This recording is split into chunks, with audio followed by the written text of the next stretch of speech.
आप सब जानते ही हैं, ये अहल्या की शिला है। इंद्र के कुचाल से प्रभावित हो गई अहल्या, जिसके कारण ऋषि गौतम ने अहल्या को श्राप दे दिया। तुमने इतना विचार नहीं किया, बिल्कुल जड़ हो, तुम पाषाण हो जाओ।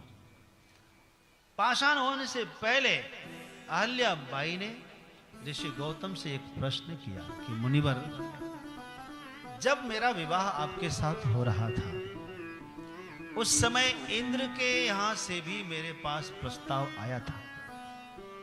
विवाह के लिए इंद्र के यहां से भी आया है प्रस्ताव, और मैंने अपने पिता ब्रह्मा जी से पूछा था कि मुझे किसका वरण करना चाहिए, इंद्र का या मुनिंद्र का।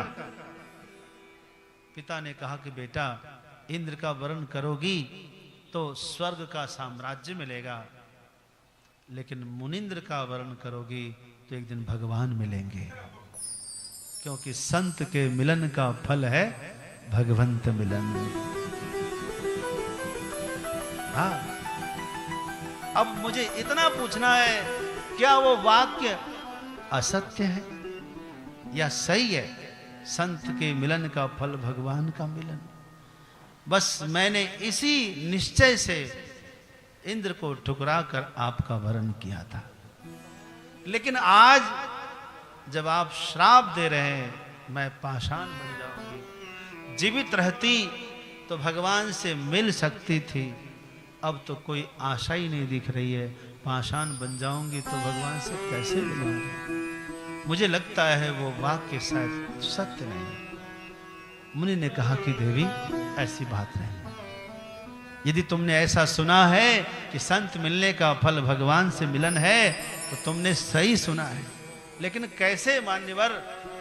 कहा देखो, यदि तुम जीवित रहती, सचेतन रहती, तो भगवान से मिलने की जिम्मेदारी तुम्हारी थी।